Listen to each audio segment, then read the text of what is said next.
A pecuária nordestina é loteria. É loteria. Nós estamos vendo aqui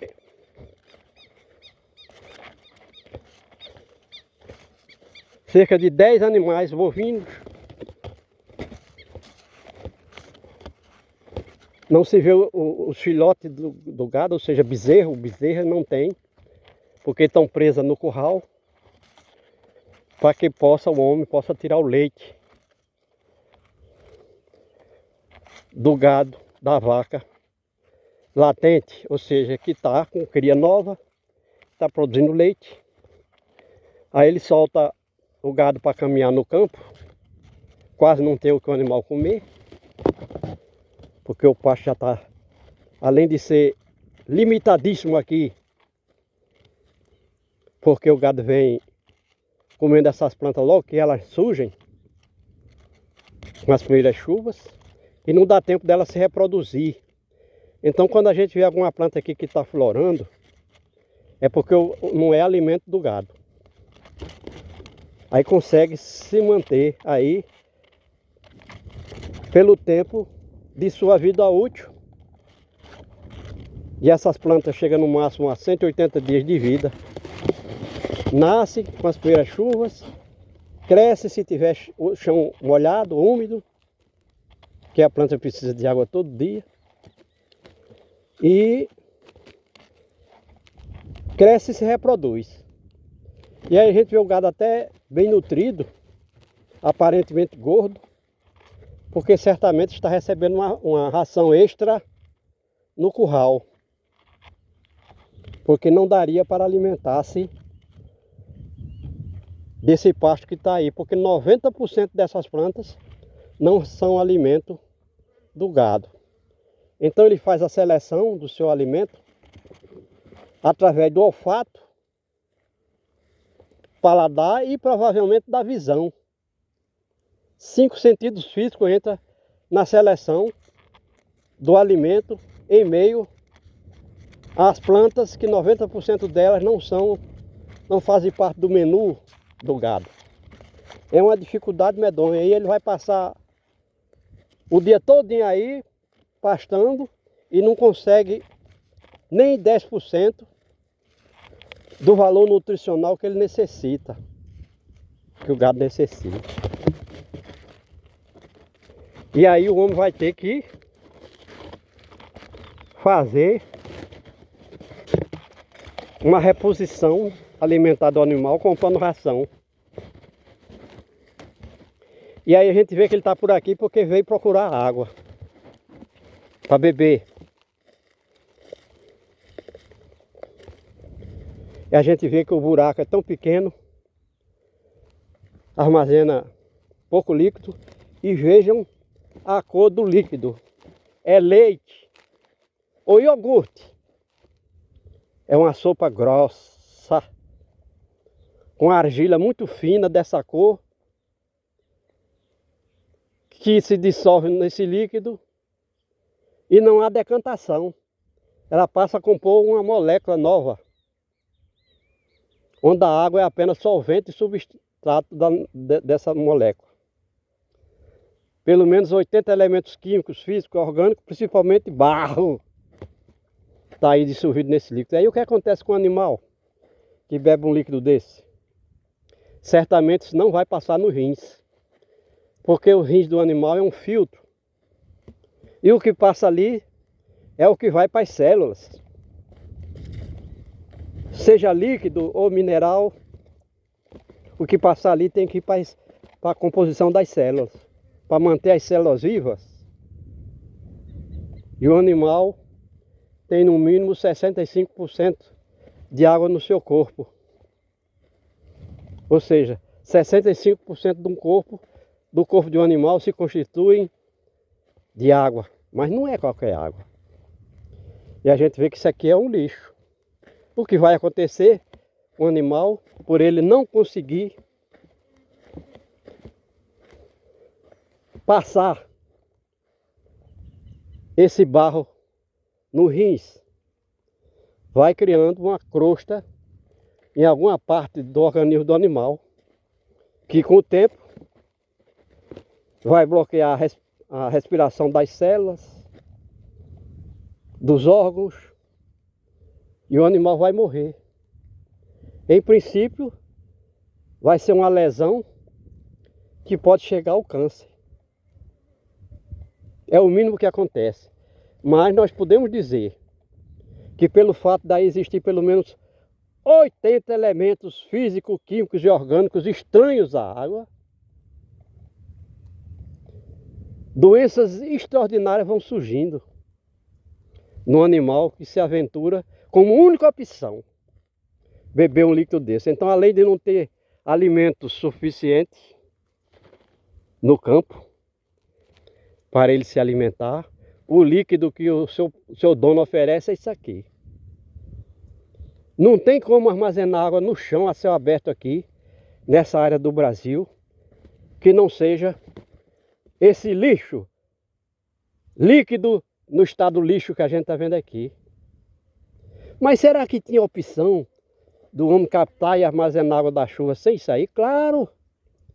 Só que além de ser estranho para 90% do homem daqui dessa área, essa lei da física, de permitir que o homem capte água da chuva no seu tempo, sem contato com o chão,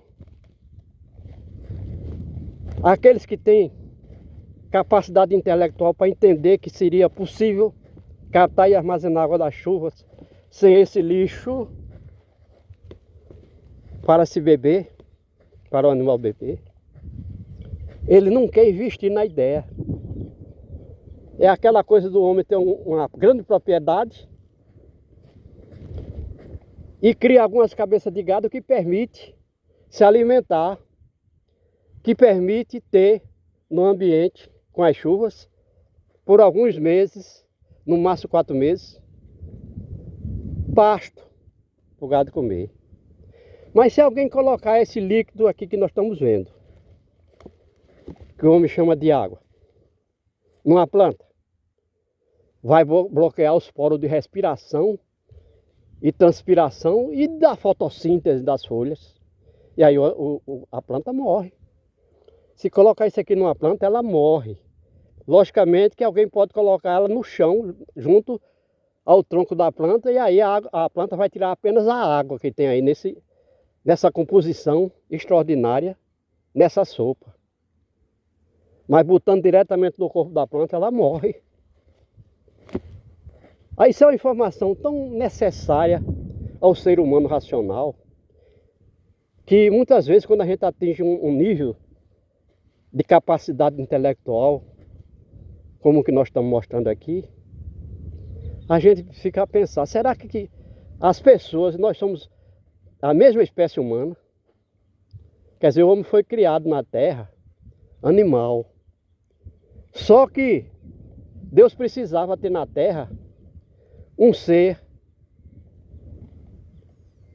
que o representasse como vida inteligente. Porque Deus é onipotente, onipresente, onisciente. E aí, Deus colocou o espírito no animal, que já existia. Então o homem racional, que é chamado de civilização humana,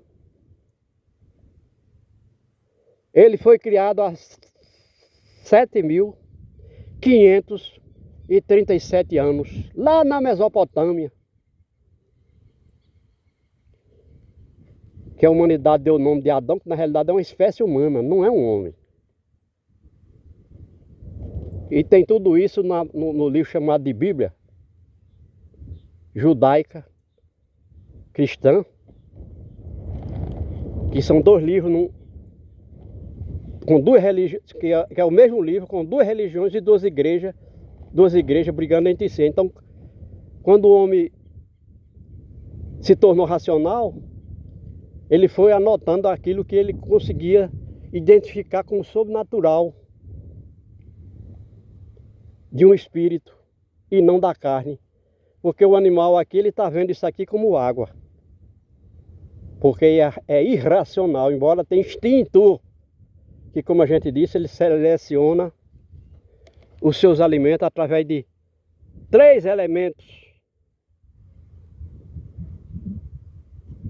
físicos que são necessidades fisiológicas.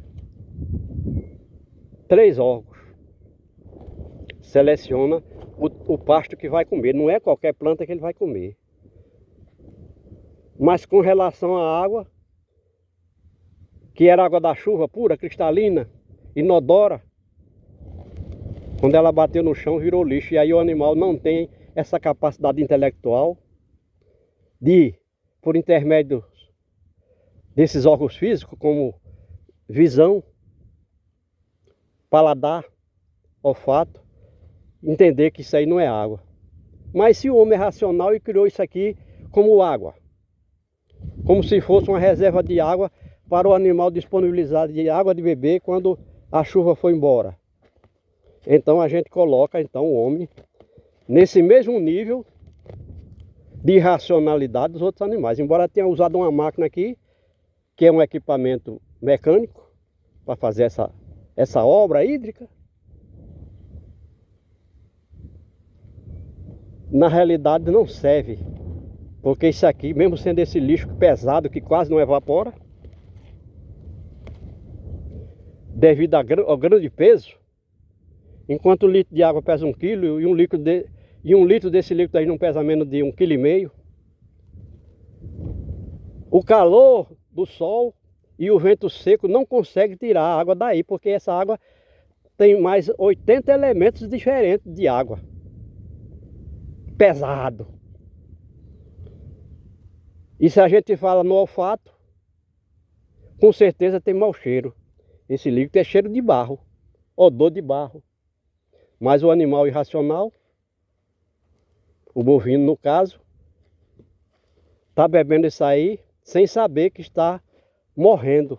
Ao invés de matar a sede, provavelmente de imediato sim, mas esse líquido no organismo do animal, que vai passar principalmente pelos rins, apenas água, que vai sair lá na urina, com alguns minerais, mas não todo o barro que está aí, porque não faz parte do organismo do ser vivo, nem na seiva da planta e nem no sangue dos animais. Então nós fazemos esse tipo de trabalho que, embora o homem até diz, pronto, aquele cidadão se referindo a mim, está escrevendo, está falando ali um bocado de bobagem, porque ele acha na cabeça dele, na sua irracionalidade, ele não vê que o gado dele não vive mais do que 5 anos de existência, porque ele vai ter que morrer de tanta doença que tem nesse líquido. Então a gente vê que é realmente uma irracionalidade que o homem teria como racional a capacidade de captar água diretamente da nuvem no tempo das chuvas, sem contato com o chão, sem essa sujeira toda. E aí o que está acontecendo aqui é que ele não consegue criar gado. Propriedade aqui com 200 hectares de terra tem 5 cabeças de gado. Porque não tem água para o animal beber na maior parte do ano. E aí ele vai ter que depender da água que vem para o abastecimento urbano da cidade, daquele município, que normalmente é deficitária. A gente sabe aqui, por exemplo, aqui onde nós estamos, as cidades daqui desse lado, traz água para o abastecimento urbano de 124 quilômetros de distância. E basta um mosquito dar um espirro para o lado de lá, falta água aqui. Porque é impossível fazer uma manutenção de 124 quilômetros de cano por onde circula essa água e eles não se manter, não for alterado, não sofrer danos nesse ambiente de temperatura altíssima, com aquecimento global. E muitas vezes os fazendeiros que moram nas imediações do cano, do lance de canos, quando chega o tempo da seca, está muito seco lá, não tem o que o gado beber, ele vai à noite furar o cano do abastecimento urbano, está rimando, do abastecimento urbano para tirar água para o seu gado. Não interessa se lá na cidade o cidadão da área urbana vai sofrer por falta de água. Mas é uma situação com cada um pensa no seu, de resolver o seu problema. E lá o fazendeiro tá. É muito comum, principalmente aqui no Rio Grande do Norte, aqueles fazendeiros que moram nas imediações do cano, que traz água do açude Armando Ribeiro Gonçalves para distância de até 120 quilômetros. Os fazendeiros aproveitaram na época da seca, que muitas vezes é 200 dias sem ter chuva, sem ter água nos barreiros, nos açudes, tudo seca. Ele vai ter que arrombar, furar o cano. E nós estamos sabendo aqui que no Rio Grande do Norte, no momento, o governo está trazendo através de um canal da transposição da água de São Francisco, trazendo de Pernambuco para chegar no Rio Grande do Norte. São 16 dias que esse líquido vem circulando no cano, ou melhor, no canal aberto, a céu aberto. Imagina que não se perde menos de 1/3 dessa água, tanto por evaporação, quanto porque o canal, feito de laje de cimento, vai rachando e esse líquido vai fugindo do canal pelas essas brechas, como acontece aqui nas cisternas do Nordeste, que são feitas de placa de cimento, e a gente vê que tem até plantas fora da cisterna que colocam a raiz para dentro da cisterna através da rachadura dessas lajes de cimento. E aí, como a gente sabe, se entra tanta raiz por essa parede, certamente a água vai fugir. E a planta faz isso para buscar a água que tem na cisterna, que normalmente é água que vem do carro-pipa, porque da chuva não tem. E imagina construir uma cisterna de 16 metros cúbicos de água. Uma família passar 8 meses sem chuva, dependendo daquilo ali. Não dá nem para beber. Mas isso são as obras que o governo federal faz aqui. São obras da indústria da seca. Então a chuva aqui é muita. Porque caindo 300 milímetros de chuva em 2025, isso quer dizer que no semiárido nordestino de 800 mil quilômetros quadrados, caiu 240 bilhões de metros cúbicos de água em 2025 e está seco agora em agosto. Os açudes é tudo daquele jeito como a gente viu ali. Porque o homem não tem capacidade de captar e armazenar água da chuva sem perda, sem fuga, sem contaminação. Aí só nos resta a seca. E seca significa fome, sede, miséria, atraso. E o governo não raciocina que 300 milímetros de chuvas é 300 milhões de litros por quilômetro quadrado. Mas vai dizer isso a quem? Na universidade também o homem lá não vai entender. Onde se falar vai dizer que isso é bobagem. Que não precisa pegar água da chuva sem lixo, sem fuga.